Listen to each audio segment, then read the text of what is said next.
अस्सलामु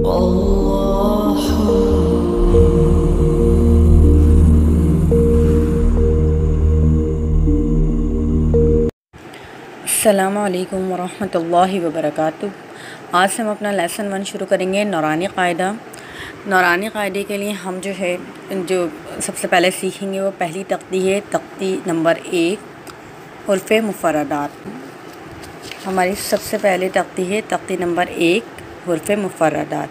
मुफ़र्रदात के क्या मायने होते हैं? मुफ़र्रदात जो है अलग अलग हुर्फ़ों को कहते हैं। जैसे अभी आप देख सकते हैं जिसमें 29 हुरूफ़ हैं, अलिफ से लेके बड़ी ए तक ये 29 हुरूफ़ हैं। इन सबको हुर्फ़ मुफ़र्रदात कहते हैं। अब हम इनको किस तरीक़े से पढ़ेंगे मैं आज की वीडियो में सब कुछ बताऊंगी। ये सब मैं अच्छे से एक्सप्लेन कर दूंगी आप लोगों को, एक एक लफ्ज़ की वजाहत करूंगी। तो सबसे पहले हम बात करते हैं तजवीद की, क्योंकि हम चाहते हैं, हर इंसान चाहता है कुरान शरीफ हम तजवीद के साथ पढ़ें। तो तजवीद क्या होता है? कि हम तजवीद से अगर कुरान शरीफ पढ़ेंगे तो हमारा हर हर्फ जो है बहुत ही ज़्यादा खूबसूरती से अदा होगा। हर लफ्ज़ को हम बहुत सही तरीक़े से पढ़ेंगे और ख़ुद ब खुद हमारे क़िराअत जो है बहुत ज़्यादा खूबसूरत होती जाएगी। आज मैं शुरू करती हूँ तख्ती नंबर 1 मुफ़र्रदात। अऊज़ु बिल्लाहि मिनश शैतानिर रजीम, बिस्मिल्लाहिर्रहमानिर्रहीम। अलिफ सबसे पहला क्या हर्फ है हमारे पास कायदे में? अलिफ। अलिफ अलिफ को हम किस तरह से पढ़ेंगे? तो हमारा क्या है, जो पहला साउंड है वो आ है। आ सबसे पहले अलिफ में क्या आएगा? आ, फिर आएगा लिफ, लाम और फे, लिफ। तो जब हम इसकी प्रोनाउंसिएशन करेंगे तो क्या होगा? अलिफ। अलिफ ज़्यादा किस पे डिपेंड है हमारा वर्ड? लिफ पे। आखिरी वाले वर्ड जो है हमारा लाम और फे, आखिरी वाले जो 2 हुरूफ हैं, इन पे पूरा डिपेंड है हमारा अलिफ। तो हम इसको जब पढ़ेंगे तो लाम फे ज़ेड लिफ, एक बार मेरे साथ दोबारा रिपीट करें। अलिफ। अलिफ सबसे ज़्यादा आवाज़ जो आ रही है वो लाम और फे की आ रही है। तो जब हम इस हुर्फ को पढ़ेंगे तो हम इस तरह से पढ़ेंगे अलिफ, और हम इसको ज़्यादा खींच के नहीं पढ़ेंगे, बहुत ज़्यादा ज़ोर नहीं देना है। आलिफ लिफ इस टाइप से नहीं पढ़ना, हमें पढ़ना है अलिफ। बहुत आसान है इसकी प्रोनाउंसिएशन, हम इसको बहुत आसान तरीक़े से पढ़ेंगे अलिफ। उसके बाद जो है हम सबसे पहले हम क्या देखेंगे इसमें? चलो हमने ये तो देख लिया लाम और फे की जो है साउंड सबसे ज़्यादा इसमें आ रही है, मगर हम तब इसको जो हम जब पढ़ेंगे तो हम इस बात का ध्यान रखेंगे। हम जब पढ़ रहे हैं अलिफ तो हम क्या करें? अलिफ के आखिर में किसकी आवाज़ आ रही है? फ़ा। जो हमने अपने मदरसे में पढ़ा वो इस तरीक़े से पढ़ा है, जो मैंने पढ़ा है। जब हम पढ़ते हैं अलिफ, अलिफ के आखिर में फ़ा की आवाज़ आती है, इस तरह से पढ़ा है हम लोगों ने। आजकल तो खैर नहीं पढ़ाया जाता इस तरह से, आजकल बहुत बच्चों को बहुत आसान अल्फाज में अलिफ बा पा ता इस तरह से करके पढ़ा देते हैं। अलिफ, अलिफ के आखिर में फ़ा की आवाज़ आती है। अब दूसरा लफ्ज़ क्या है? बा। हमारे देख रहे हैं हम दूसरे हर्फ में बा। बा में क्या आ रहा है? बा और अलिफ। बा।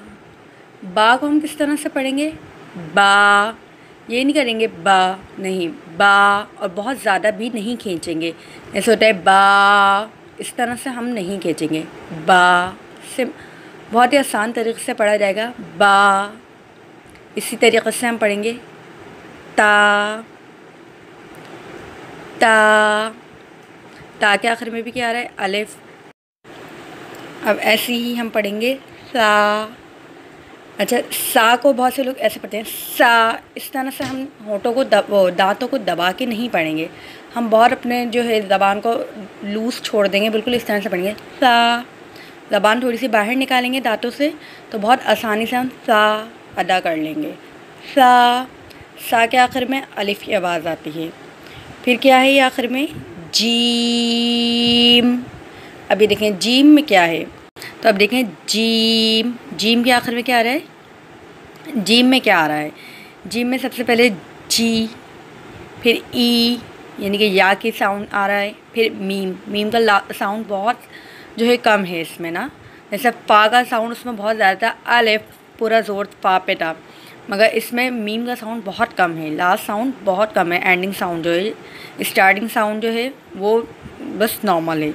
डिपेंड हमारा जीम जो है पूरा या पे करेगा। जीम, इस तरह से हम पढ़ेंगे जीम। जीम के आखिर में किसकी आवाज़ आती है? मीम की। मगर आप नोट करें जीम में जो सबसे ज़्यादा जो पूरा हर्फ डिपेंड है वो या पे डिपेंड है, जीम। इस तरह से हम पढ़ेंगे। जीम को हम खींच के पढ़ते हैं, क्यों? क्योंकि जीम में मद आता है। मद का आपको सबको पता होगा 3 हर्फ के बराबर खींच के पढ़ते हैं। आगे मैं जब मद वगैरह की तख्ती पढ़ाऊँगी तो उसमें ये चीज़ एक्सप्लेन कर दूँगी। जीम, जीम के आखिर में मीम की आवाज़ आती है। आज मैं आप लोगों को पढ़ाऊँगी अलिफ से लेके जीम तक, ताकि जो है आप लोगों का ये पहले कॉन्सेप्ट क्लियर हो जाए। उसके बाद फिर मैं इस तरह से थोड़ी थोड़ी 2-2 लाइन 3-3 लाइन आगे बढ़ा के पूरी तख्ती कंप्लीट करूँगी हुर्फ़े मुफ़र्रदात की, तख्ती नंबर 1। तो आज हम शुरू से पढ़ते हैं अलिफ से लेके जीम तक। हम किस तरह से पढ़ेंगे? अलिफ, अलिफ के आखिर में फ़ा की आवाज़ आती है। बा, बा को एक अलिफ के बराबर खींच कर पढ़ते हैं। ता, ता को एक अलिफ के बराबर खींच कर पढ़ते हैं। सा, सा को एक अलिफ के बराबर खींच कर पढ़ते हैं। जीम, जीम को हम 3 अलिफ के बराबर खींच कर पढ़ते हैं और उसके आखिर में मीम की आवाज़ आती है। अगर जब 3 अलिफ के बराबर खींचते हैं तो हम इस तरह से भी कर सकते हैं, जीम।